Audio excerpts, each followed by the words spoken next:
Shalom. Ada sukacita? Amin. Haleluya.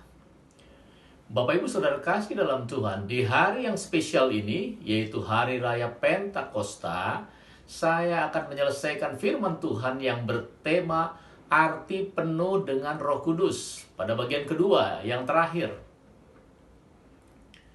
Dalam Kisah Para Rasul pasal 4 ayat 8 yang minggu lalu sudah saya bacakan, saya akan bacakan kembali. Kisah Para Rasul 4 ayat 8. Demikian firman Tuhan. Maka jawab Petrus penuh dengan Roh Kudus, "Hai pemimpin-pemimpin umat dan tua-tua." Saudara, Petrus penuh dengan Roh Kudus. Bayangkan kembali sejenak kalimat ini, Petrus penuh dengan Roh Kudus.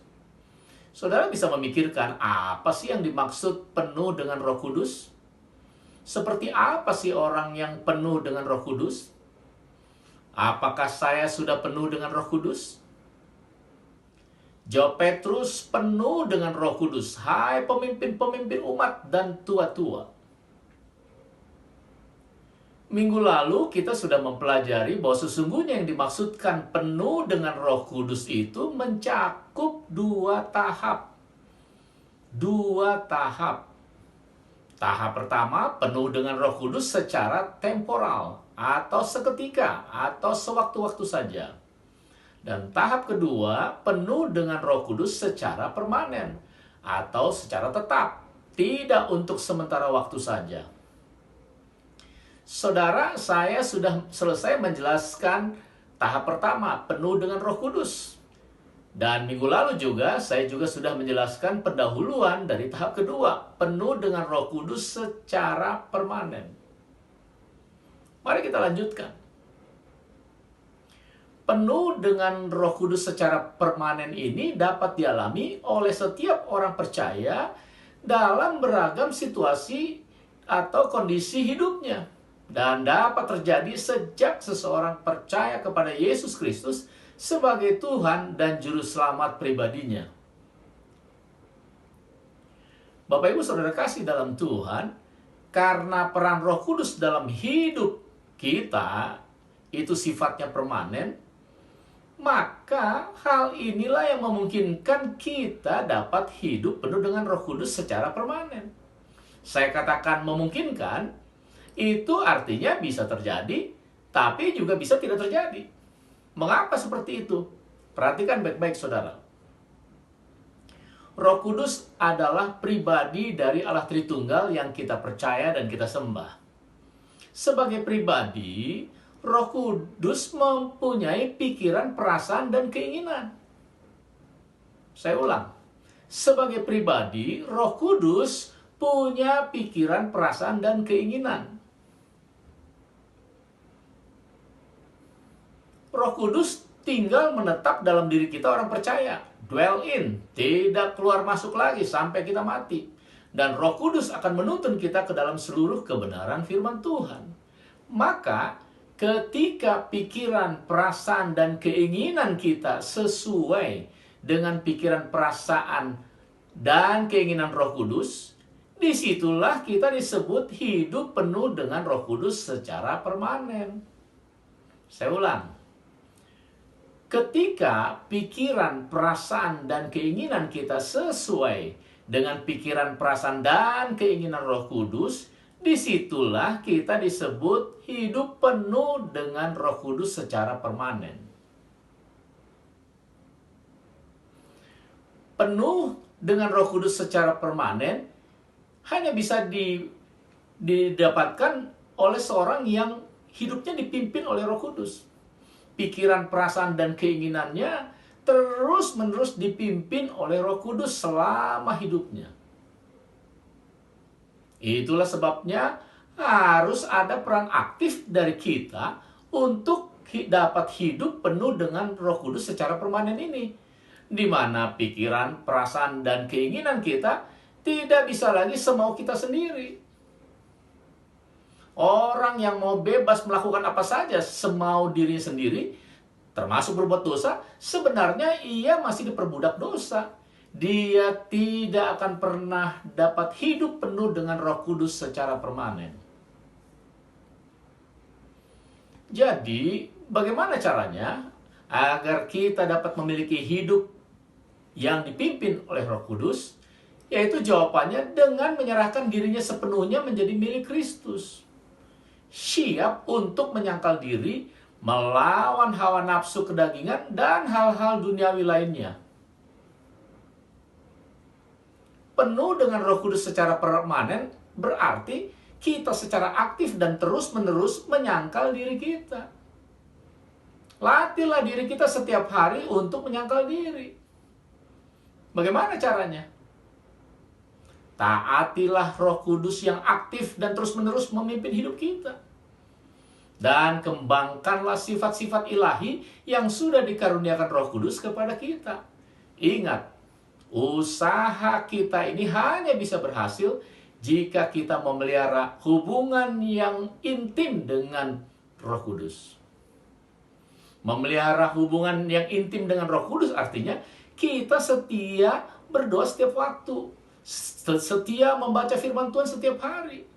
Konsisten dalam beribadah kepada Tuhan. Dan taat melakukan firman Tuhan dari hari ke hari sepanjang hidup kita. Dengan memelihara hubungan yang intim seperti ini dengan Roh Kudus, maka kita akan memiliki kepekaan dan ketajaman roh.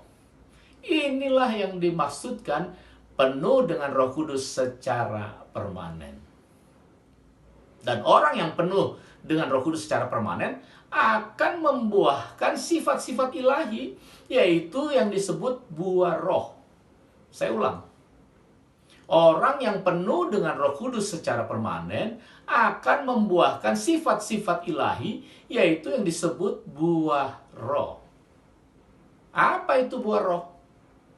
Dalam bahasa Yunani disebut karpos pneumatos.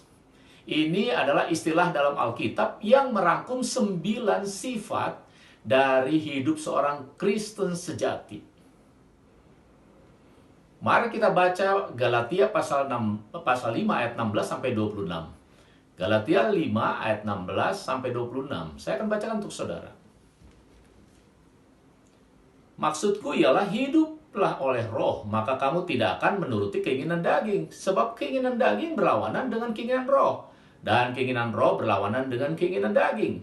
Karena keduanya bertentangan, sehingga kamu setiap kali tidak melakukan apa yang kamu kehendaki. Akan tetapi, jikalau kamu memberi dirimu dipimpin oleh roh, maka kamu tidak hidup di bawah hukum Taurat. Perbuatan daging telah nyata, yaitu percabulan, kecemaran, hawa nafsu, penyembahan berhala, sihir, perseteruan, perselisihan, iri hati, amarah, kepentingan diri sendiri, percideraan, roh pemecah, kedengkian, kemabukan, pesta pora, dan sebagainya. Terhadap semuanya itu, kuperingatkan kamu, seperti yang telah kubuat dahulu, bahwa barang siapa melakukan hal-hal yang demikian, ia tidak akan mendapat bagian dalam kerajaan Allah. Tetapi buah roh ialah kasih, sukacita, damai sejahtera, kesabaran, kemurahan, kebaikan, kesetiaan, kelemah lembutan, penguasaan diri. Tidak ada hukum yang menentang hal-hal itu. Barang siapa menjadi milik Kristus Yesus, ia telah menyalibkan daging dengan segala hawa nafsu dan keinginannya. Jikalau kita hidup oleh roh, baiklah hidup kita juga dipimpin oleh roh. Dan janganlah kita gila hormat, janganlah kita saling menantang dan saling mendengki.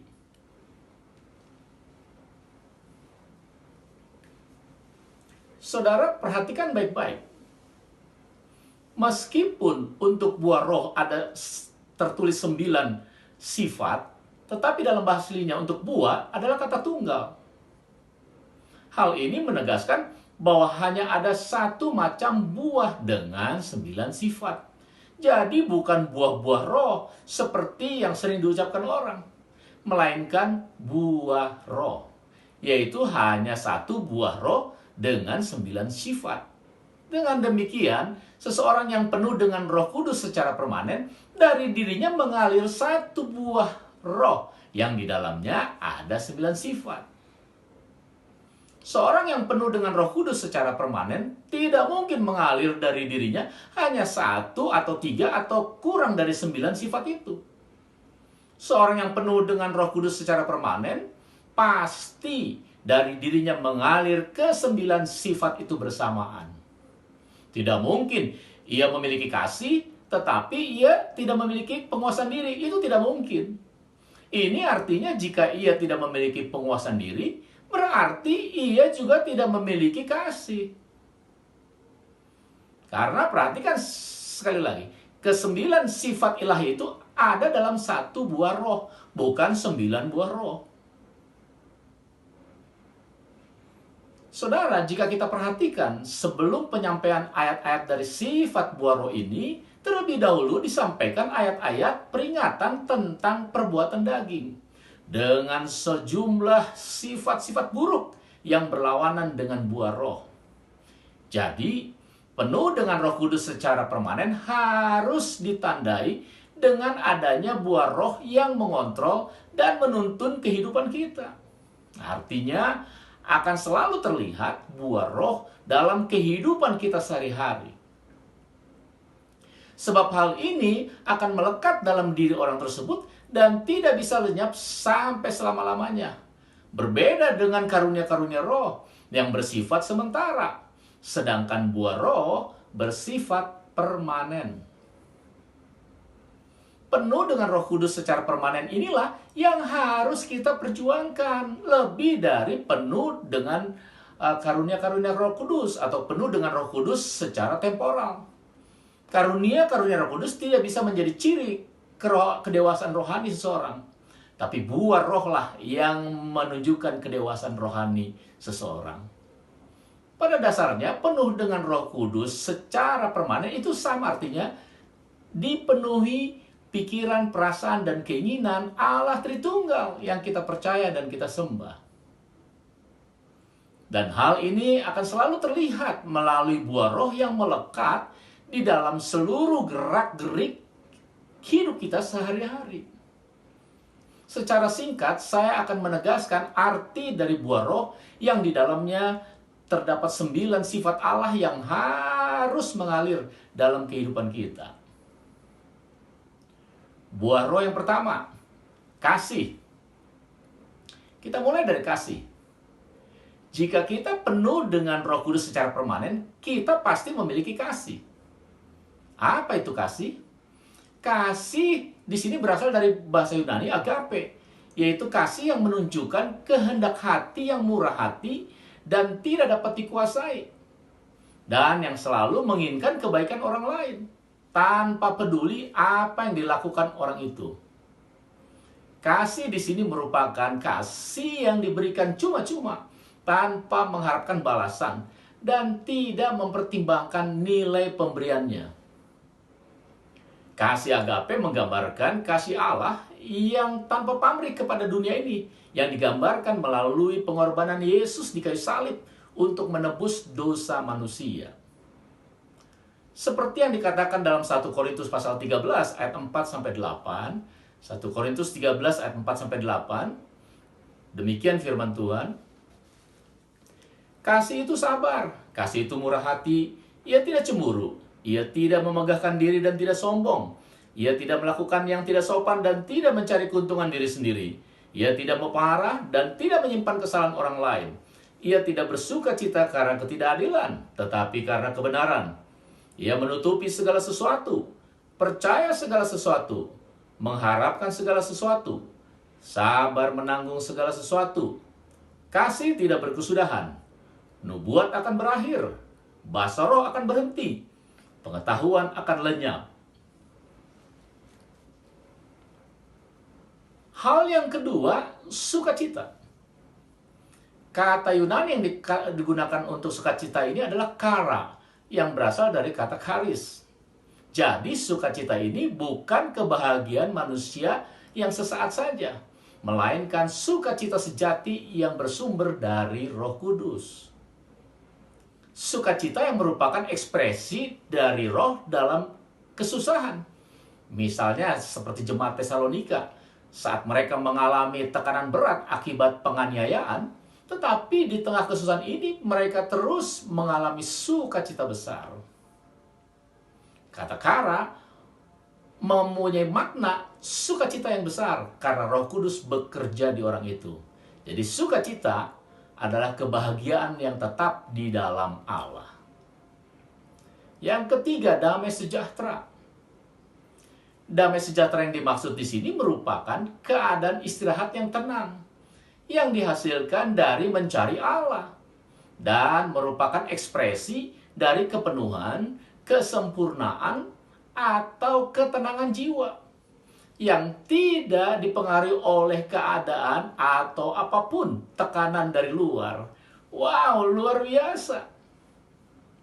Yang keempat, kesabaran. Kesabaran dalam bahasa aslinya memberi makna mau menanggung, panjang sabar, tabah, tahan menderita. Juga termasuk di dalamnya kekuatan untuk menanggung aniaya dan perlakuan buruk. Kesabaran menggambarkan orang yang sebenarnya memiliki kemampuan untuk membalas dendam, tetapi sebaliknya ia memilih untuk menahan diri. Haleluya. Kelima, kemurahan. Orang dapat berbuat baik hati tapi tidak berperilaku manis.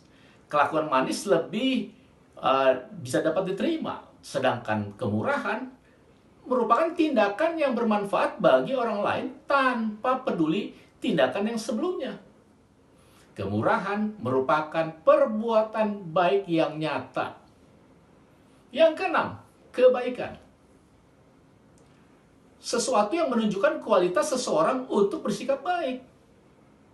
Kebaikan merupakan kemuliaan perilaku, kebajikan, perasaan manis, murah hati, ringan tangan. Yang ketujuh, kesetiaan. Kesetiaan adalah memberi diri sepenuhnya kepada sesuatu atau kepada seseorang, misalnya pasangan hidup, atau suatu kepercayaan, atau keyakinan agama. Menjadi setia membutuhkan tekad yang kuat untuk tidak menyimpang dari komitmen atau janji. Kedelapan, kelemah lembutan. Kelemah lembutan menunjuk kepada sifat yang bertemperamen stabil, tenang, seimbang dalam roh, tidak sombong, dan dapat menguasai emosi. Kata ini diterjemahkan sebagai kelemah lembutan, bukan merupakan indikasi kelemahan, melainkan kemampuan menguasai energi dan kekuatan. Orang yang mempunyai kualitas ini mampu mengampuni kesalahan, memperbaiki kekeliruan, dan menguasai jiwanya sendiri dengan baik. Yang terakhir, yang kesembilan, penguasaan diri. Kata aslinya bermakna mempunyai kuasa atas kelakuan diri sendiri. Sifat penguasaan diri ini termasuk dalam hal makanan dan minuman, dan kenikmatan-kenikmatan hidup lainnya. Penguasaan diri artinya tidak berlebihan atau melampaui batas dalam menggunakan hal-hal tersebut. Jadi, Bapak Ibu Saudara kasih dalam Tuhan, ketika buah roh yang di dalamnya terdapat sifat ilahi ini nyata dalam diri kita, jelaslah hal ini menunjukkan bahwa kita penuh dengan Roh Kudus secara permanen. Saya ulang, ketika buah roh yang di dalamnya terdapat 9 sifat ilahi ini nyata dalam diri kita, jelaslah hal ini menunjukkan bahwa kita penuh dengan Roh Kudus secara permanen. Akhirnya, hidup penuh dengan Roh Kudus secara permanen haruslah menjadi prioritas utama dan pertama dalam kehidupan kita sebagai orang yang percaya kepada Tuhan Yesus Kristus. Dan hal itu harus dapat dibuktikan dengan terlihatnya buah Roh Kudus secara nyata dan semakin jelas dalam seluruh aspek kehidupan kita sehari-hari. Dengan kita hidup penuh dengan Roh Kudus secara permanen, kita akan mempermuliakan Allah. Amin. Tuhan Yesus memberkati kita semua. Mari kita berdoa. Bapa di surga, terima kasih firman Tuhan sudah hamba sampaikan, dan kami percaya Roh Kudus menjelaskan kepada kami lebih dalam lagi sehingga kami mengerti, memahami kebenaran firman Tuhan yang sudah kami dengar. Terima kasih Bapa, karena firman Tuhan 2 minggu berturut-turut sudah kami dengar dengan tema arti penuh dengan Roh Kudus. Kami menyadari bahwa penuh dengan Roh Kudus secara permanen atau secara tetap, itulah yang harus kami perjuangkan dengan bergaul intim dengan Roh Kudus, sehingga dalam hidup kami sehari-hari sampai kami pulang ke surga, kami boleh senantiasa hidup berkemenangan. Terima kasih Bapak, Engkau sudah memberkati kami, Engkau sudah memberkati jemaat-Mu, Engkau sudah memberkati semua yang mendengarkan firman Tuhan ini. Dalam nama Yesus, akhirnya kami serahkan kehidupan kami kembali sepanjang 1 minggu ke depan. Di dalam nama Tuhan Yesus Kristus, kami percaya kembali kami juga hidup berkemenangan. Terima kasih Bapak. Tidak lupa kami berdoa buat bangsa negara Indonesia tercinta. Mari, teruslah Engkau menolong bangsa ini untuk pemulihan demi pemulihan terjadi dalam nama Yesus, sehingga ada kesejahteraan di negeri tercinta ini. Terima kasih Bapak. Terpujilah Engkau kekal selama-lamanya. Dalam nama Yesus, kami berdoa dan mengucap syukur. Haleluya. Amin. Amin. Amin.